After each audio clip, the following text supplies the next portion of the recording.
सदा सत्स्वरूपं चिदानन्दकन्दं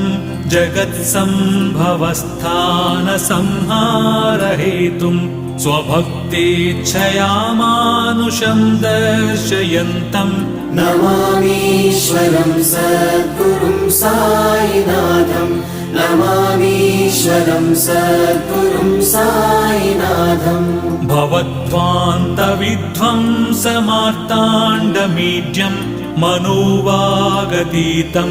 मुनिर्ध्यानगम्यं जगद्व्यापकं निर्मलं निर्गुणं त्वां नमामीश्वरं सद्गुरुं साईनाथं नमामीश्वरं सद्गुरुं साईनाथं भवाम्बोधिमग्नार्दितानां जनानां स्वपादाश्रितानां